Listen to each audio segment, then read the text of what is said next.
Aksi terorisme pada dasarnya tidak memiliki agama, tidak memiliki identitas apapun selain hanya kepentingan kelompok dan kepentingan-kepentingan mereka untuk menguasai suatu wilayah. Tidak ada agama yang meminta pemeluknya untuk melakukan aksi kekerasan. Tidak ada agama yang meminta pemeluknya dan mengajari pemeluknya untuk melakukan aksi-aksi teror terhadap manusia yang lain. Kalau kemudian ada orang yang mengaku sebagai pemeluk agama lalu melakukan aksi teror, itu sebenarnya adalah aksi-aksi untuk kepentingan kelompoknya atau untuk kepentingan dirinya sendiri. Semua manusia, apapun sukunya, apapun agamanya, diciptakan oleh Tuhan yang sama.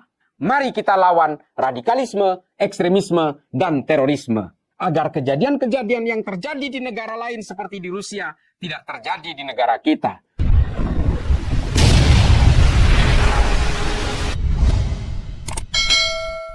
Hari ini kita harus membahas sesuatu yang tidak kalah pentingnya, yaitu aksi teror yang terjadi di Rusia. Yaitu penyerbuan terhadap konser musik yang terjadi di Krokus City Hall di pinggiran kota Moskow di Rusia. Mengapa kita harus bahas ini? Karena memang aksi terorisme adalah aksi dehumanisme yang selalu terjadi di banyak belahan negara dan sebagian besar mengatasnamakan agama. Padahal tidak ada agama yang meminta pemeluknya untuk melakukan aksi kekerasan. Tidak ada agama yang meminta pemeluknya dan mengajari pemeluknya untuk melakukan aksi-aksi teror terhadap manusia yang lain. Kalau kemudian ada orang yang mengaku sebagai pemeluk agama lalu melakukan aksi teror, itu sebenarnya adalah aksi-aksi untuk kepentingan kelompoknya atau untuk kepentingan dirinya sendiri. Satu hal misalnya, seperti yang dilakukan oleh para teroris di Rusia, yang kebetulan empat-empatnya berkewarganegaraan Tajikistan. Yaitu Dalerzon Mirzyozev, kemudian Said Akram Murad Ali, kemudian ada juga Samsuddin Fariduni dan Muhammad Sobir Faizov. Nah, ini adalah nama-nama yang sangat islami di Asia Tengah. Tapi apakah mereka ini boleh mengaku Islam untuk melakukan aksi teror? Tentu saja tidak boleh. Islam tidak pernah mengajarkan aksi teror, Kristen tidak pernah mengajarkan aksi teror, Hindu, Buddha, dan seterusnya. Semua agama-agama tidak ada yang mengajarkan aksi-aksi teror untuk melakukan pembunuhan-pembunuhan terhadap manusia yang lain, meskipun mereka yang berbeda.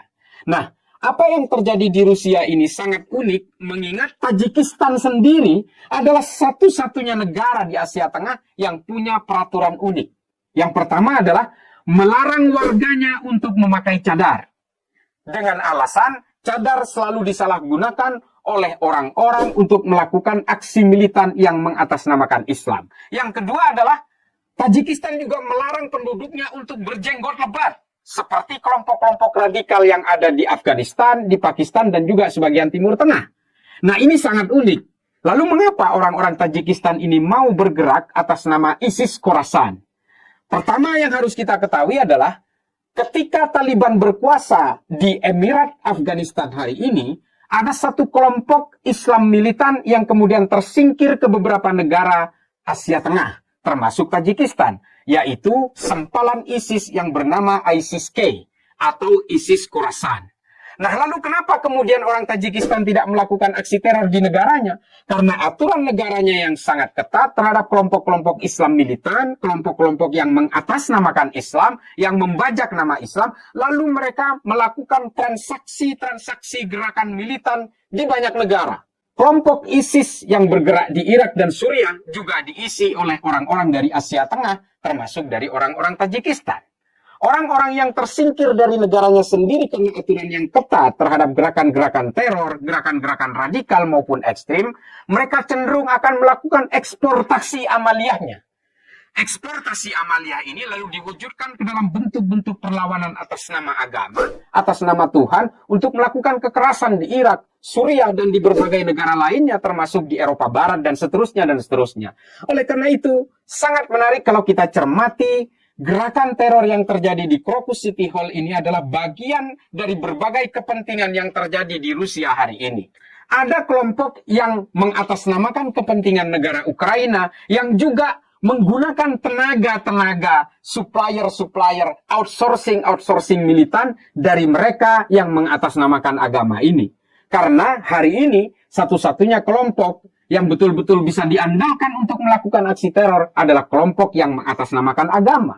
Kelompok-kelompok yang mengatasnamakan ideologi politik sudah mulai melemah, seperti kelompok komunis, anarkis, maupun kelompok-kelompok fasis yang pada zaman dulu, pada era tahun 50-an dan 60-an, kelompok-kelompok ini merajai aksi-aksi kekerasan di Amerika Selatan dan juga di beberapa negara Eropa. Hari ini kelompok-kelompok yang mengatasnamakan agama seolah-olah menjadi supplier tetap bagi gerakan-gerakan teror dan siap untuk melakukan amaliyah bagi siapapun yang punya kepentingan terhadap aksi teror itu sendiri. Maka di tengah pertarungan geopolitik global hari ini antara China, NATO, Amerika, Rusia terkait dengan pertarungan politik, geopolitik global dan geoekonomi global, maka kemudian kelompok-kelompok ini akhirnya dipakai untuk melakukan aksi teror seperti kelompok Tajik, ISIS Khurasan, Houthi di Yaman, dan berbagai kelompok-kelompok pan-Islamisme lainnya hari ini melakukan transaksi-transaksi aksi teror di banyak negara. Yang terakhir adalah, lalu bagaimana dengan Indonesia? Apakah kelompok-kelompok teror di Indonesia akan terpengaruh oleh gerakan kelompok ini? Satu hal yang harus kita pahami adalah bahwa kelompok teror di Indonesia ada dua kelompok besar. Yang satu adalah Jamaah Islamiyah yang terafiliasi dengan Al-Qaeda dan juga Jamaah Ansarud Daulah yang terafiliasi dengan ISIS di bawah Abu Bakar al-Baghdadi pada awal dekade tahun 2010. Nah, kelompok ini kemudian bergerak di Indonesia hari ini. Apakah kemudian kelompok-kelompok teror terutama yang terafiliasi dengan ISIS ini akan ikut terpengaruh? Seperti Jamaah Ansarud Daulah misalnya di Indonesia. Saya kira ini kemungkinannya akan sangat kecil untuk melakukan aksi teror, meskipun potensi itu juga tidak bisa kita nafikan begitu saja. Karena sejak dulu aksi teror yang terjadi di Indonesia selalu dipengaruhi oleh trajektori gerakan-gerakan teror yang terjadi di Timur Tengah, di Afrika Utara, di Afrika Timur, maupun yang terjadi di Asia Selatan. Kita tahu ketika gejolak terorisme terjadi di Afghanistan, di Pakistan, di Jammu, di Kashmir, dan di sebagian India termasuk di Bangladesh, banyak kelompok-kelompok teror di Indonesia yang juga melakukan amaliyah yang sama. Tapi itu ketika kita berbicara tentang ideologi teror. Hari ini persoalan-persoalan teror lebih melekat kepada persoalan pertarungan politik dan ekonomi antara negara-negara barat, Rusia di pihak sendiri, lalu Cina juga di pihak yang lain. Nah, pertarungan-pertarungan global yang terjadi hari ini kemudian tertuang dalam berbagai aksi teror seperti yang terjadi di Rusia ini. Apakah mereka ini ideologis? Secara basis dasar ideologis. Tapi kepentingannya apa?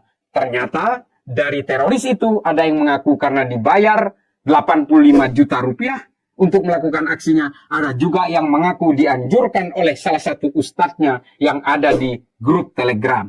Nah, berbagai motif ini kemudian kita bisa menyimpulkan bahwa terorisme sebenarnya adalah kepentingan-kepentingan yang berusaha diberi jubah agama. Baik itu kepentingan ekonomi maupun kepentingan politik.